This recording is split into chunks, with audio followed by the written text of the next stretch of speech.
Selamat datang di webinar Dialog Teologi Sintas Iman bersama Dr. Bambang Nursena. Dalam webinar ini, kita akan membahas berbagai hal mengenai kekristenan dan bagaimana kita sebagai orang percaya dapat mempertanggungjawabkan iman kita. Berikut adalah cuplikan-cuplikan video dari pertanyaan-pertanyaan yang diajukan oleh para peserta webinar yang dilakukan setiap 2 minggu sekali pada hari Kamis jam 7 malam. Bagi Anda yang ingin mendaftar, Anda bisa klik link bit.ly/dialog lintas iman atau Anda bisa klik link yang terdapat pada caption di bawah ini. Jangan lupa untuk klik dan subscribe YouTube channel Pijar TV.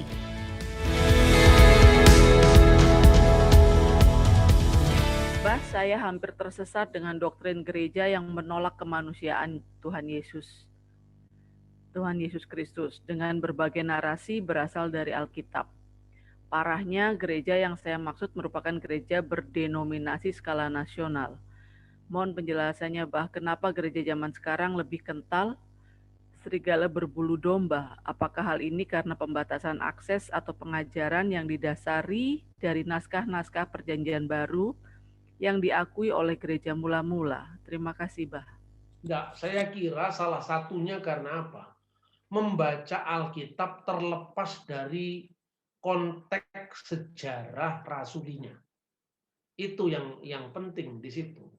Sebetulnya harus diakui ya bahwa gereja Protestan itulah yang sebetulnya mendekatkan kembali teks-teks Alkitab itu pada gereja modern pasca reformasi sebetulnya. Itu harus diakui. Namanya lembaga Alkitab itu rata-rata pemrakarsanya ada lembaga Protestan sebetulnya. Ya toh? Tetapi ada kekurangannya di situ. Kekurangannya apa? Kekurangannya gara-gara bukan Luther yang harus disalahkan, karena Luther menyampaikan sola scriptura itu tentu karena tantangan konteks zamannya yang tidak bisa diekstrimkan untuk sekarang ya. Akhirnya gara-gara dalil itu dimaknai secara ekstrim ya, akhirnya semua data-data sejarah yang tidak langsung ada dalam Alkitab ditolak gitu. Ini salah satu bencana yang membuat gereja terpecah-pecahkan itu. Contohnya misalnya, awal mula zamannya Luther, Calvin, Zwingli, pahamnya masih tidak jauh berbeda dengan gereja-gereja kuno. Tapi spirit berdirinya gereja Protestan itu harus diakui bersamaan dengan munculnya individualisme dan liberalisme di Eropa saat itu. Generasi ketiga setelah para reformator mulai mengembangkan sikap asal beda dengan Katolik. Kira-kira menjelang abad 20, abad 19, mulai muncul lagi penolakan terhadap otoritas bapak-bapak gereja. Dari situ kemudian teolog modern menafsirkan teks ini benar-benar terlepas dari penghayatan gereja selama 20 abad sebelumnya. Gitu loh. Contohnya sekarang, ketika sebuah teks itu tidak dijumpai dalam naskah sebuah keyakinan atau sebuah formulasi tidak dijumpai dalam teks Alkitab secara letterak seperti yang dibayangkan, ditolak. Misalnya, mana ada Yesus lahir 25 Desember? Nah, itu contoh, ya kan? Ya memang tidak ada dalam Alkitab secara harafiah. Tetapi kalau Anda bisa membaca teks dan kesinambungannya dengan tulisan-tulisan sejaman, itu ketemu sebetulnya. Jadi Yesus itu dilahirkan, nanti akan ada session khusus tentang ini dibicar ya, bagaimana penggunaan sumber-sumber Yahudi seperti Yosefus, penggunaan sumber-sumber bapak gereja itu lengkap sekali. Maka saya katakan ini satu bayangannya, bagaimana cara gereja melestarikan ajaran kuno, ya bukan sekedar kekunoan tapi keasliannya. Anda tidak akan paham ini kalau Anda tidak mengerti sejarah liturgi Yahudi. Satu contoh misalnya, kalau menceritakan tentang Musa itu banyak buktinya dari Mesir kan. Prasasti-prasasti Fir'aun itu kan banyak menceritakan tentang kehidupan di zaman Musa, bahkan 1000 tahun sebelum Musa. Undang-undang Hammurabi, dari tahun 1700 sebelum Masehi itu kan kira-kira kurang lebih 300 tahun setelah Musa. Ditemukan kok. Tapi ketika bicara tentang kisah penciptaan dalam kitab Kejadian, coba Musa dapat dari mana sumbernya? Cerita tentang Menara Babel, Musa dapat dari mana sumbernya? Gitu kan? Jadi kita bicara tentang sejarah itu minimum masa Ibrahim ke bawah. Tapi ke atas sudah sulit. Lalu dari mana kita tetap beriman pada itu? Tentu kalau kita mengatakan di halaman Roh Kudus, itu kita yakin. Tetapi kira-kira kalau orang Kristen memahami Alkitab secara dinamis, bagaimana menemukan kisah-kisah sebelum Musa, bahkan sebelum Abraham? Karena kalau pemahaman orang Kristen membaca kitab suci itu kan bukan out of history, di luar sejarah, tapi in history. Ini agak berbeda dengan pemahaman saudara Muslim.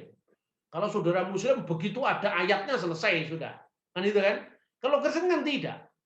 Maka orang Kristen bisa mengembangkan kenapa Yohanes punya perumusan yang bahasanya berbeda dengan sinoptik. Itu kan dibahas. Nah, saya pernah ditanya seperti itu di Tuban itu, saya diundang sama Natalan dari pabrik semen itu yang terkenal itu, Pak Bupatinya juga hadir. Saya ditanya dalam percakapan di ruang makan itu, saya ditanya tentang itu. Terus saya jawab, dari mana kita tahu itu? Yang nanya juga teman-teman Kristen, tapi dalam obrolan dengan teman-teman Muslim. Saya ditanya dari mana itu? Terus saya tanya sama Bapak itu kan orang Jawa. Bapak tahu nggak ungkapan Jawa? Tuno satak badi sana. Gue tahu Pak, artinya apa? Kalau bisnis kita rugi secara dolar, tapi banyak sahabat. Sanak itu kan saudara. Jadi laba batinya itu banyak saudara. Tapi tuno itu artinya rugi, satak. Satak itu apa coba? Satak itu harta kekayaan. Tetapi hitungan satak itu sebetulnya muncul dari zamannya Dyah Balitung abad 10 Masehi. Jadi mata uang waktu mulai ada sa, kemudian ma. Jadi itu ada yang emas, ada yang perak. Terus sa itu sata, itu emas yang tertinggi. Coba, tanpa kita sadari ungkapan kita sekarang itu melestarikan abad 10 Masehi. 1000 tahun yang lalu coba. Itu di Jawa yang tidak mengenal tradisi tulis lebih lama. Tradisi tulis pun hanya muncul banyak di Jawa, di luar Jawa kan enggak, lebih banyak tradisi lisan. Tapi Anda bisa bayangkan di Timur Tengah sekarang. Saya cerita agak panjang dikit ya supaya lebih jelas pemahaman saya. Sekarang contoh. Setiap Natal ini menjelang bulan salah paham ini sebentar lagi. Masuk bulan salah paham dan paham salah. Nanti ditanya lagi fatwa haram, Tuhan tidak beranak, itu diulang-ulang. Januari itu Dewa Janus, macam-macam. Itu pasti. Trompet itu dari Yahudi, pasti muncul lagi itu nanti. Nah, makanya sekarang saya persiapkan, nanti tema itu juga kita bahas kan, tentang Natal itu. Perhatikan sekarang. Setiap Natal kan kita selalu akrab dengan lagu Gloria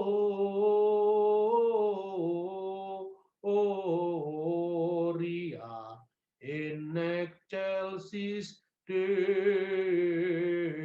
Itu bukan hanya gereja Katolik. Di GPIB, GKI itu ada semua itu. Anda tahu nggak? Ungkapan Gloria in excelsis Deo itu terjemahan Alkitab tahun berapa? Nah ini, coba. Hieronymus Pak, yang paling terkenal Vulgata, Alkitab Latin. Enggak. Di Vulgata bunyinya sudah beda, bukan excelsis lagi. Ya, beda bunyinya. Excelsis itu terjemahan Latin dari kira-kira tahun 120-an Masehi. Dari mana kita tahu? Kenapa ketika Hieronymus abad keempat sudah menemukan terjemahan yang lebih simpel, kenapa terjemahan Latin dari tahun 120-an tetap dipakai? Kita bisa tahu jawabannya kalau Anda membaca Liber Pontificalis. Daftarnya uskup-uskup Roma. Ini kita ngomong tentang gereja barat. Selama ini kan saya ngomong gereja timur, terus sekarang saya imbangi dengan gereja barat. Ya. Liber Pontificalis itu mencatat tentang uskup-uskup Roma dari zaman Rasuli sampai tahun ditulisnya buku itu. Pada uraiannya tentang Pope Telesphorus dari tahun 126 itu tercatat begini. Setiap kali menjelang Paskah, hendaklah engkau berpuasa 7 minggu sebelumnya. Maka muncul ditradisikan puasa Prapaskah. Dan pada saat malam Natal, 24 Desember, malam Natal, sudah disebutkan di situ malam Natal, tahun 126, Saturnalia belum lahir itu, pemujaan Saturnalia 25 Desember baru tahun 274 zamannya Kaisar Aurelian. Perhatikan, tahun 126 sudah ada misa malam Natal. Dan ketika misa malam Natal, berarti tanggal 24 Desember, haruslah engkau membaca Lukas pasal 2 ayat 14 dengan bentuk litani. Diulang-ulang itu. Makanya Gloria in excelsis Deo et intera pac hominibus bonae voluntatis. Karena sudah terlanjur dihafalkan di liturgi, maka ketika Hieronymus bikin terjemahan baru, yang lama tetap berlaku. Itulah. Dan itu berkepanjangan sampai Desember, sampai bulan November tahun 2020. Ini sekarang ini masih dipakai sekarang. Liturgi itu melestarikan ajaran-ajaran kuno, termasuk itu yang kita bahas tentang kodrat ganda Kristus, ya. Gara-gara kalau kita hanya baca Alkitab saja, kita bisa membaca ini ayatnya di sini, ini ayatnya di sini. Yang lain juga punya ayatnya di sini, ayatnya di sini. Konteksnya nggak dapat semua. Nah, ketika kita mau tanya, ini sering saya ulang-ulang. Diponegoro Sukarawon atau Sukabakso yang lebih tahu adalah muridnya Diponegoro. Ya toh? Sentot Prawiro Dirjo atau kiainya Diponegoro, Kiai Mojo. Dia pasti nggak terlalu suka rawon karena terlalu asin, apalagi rawon nguling. Ya, bagi lidah Jawa Timur cocok. Tapi bagi lidah Jogja itu gudeg manggar, itu makanannya keraton.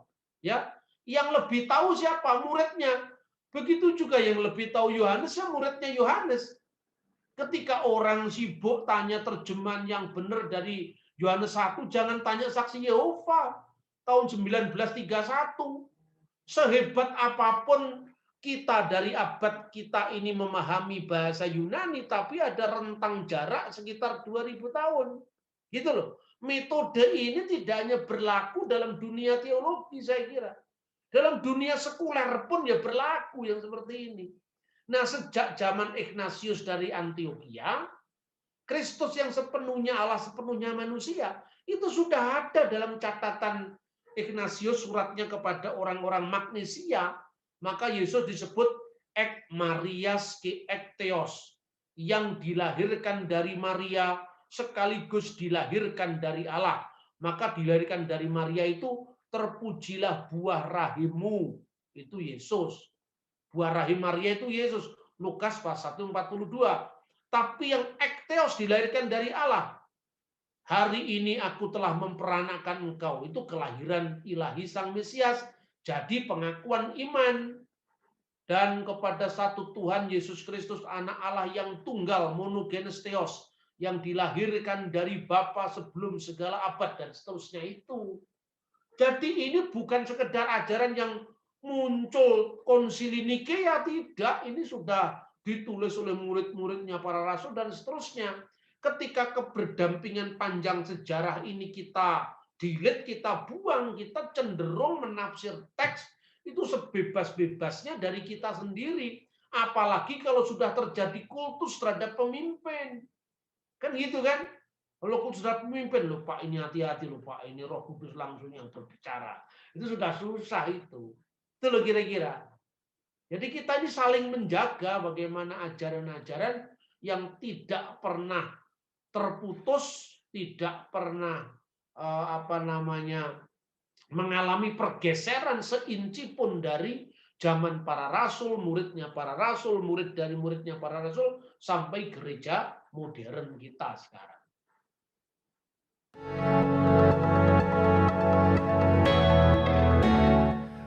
Terima kasih Anda sudah menyaksikan cuplikan dialog teologis lintas iman bersama Dr. Bambang Nursena.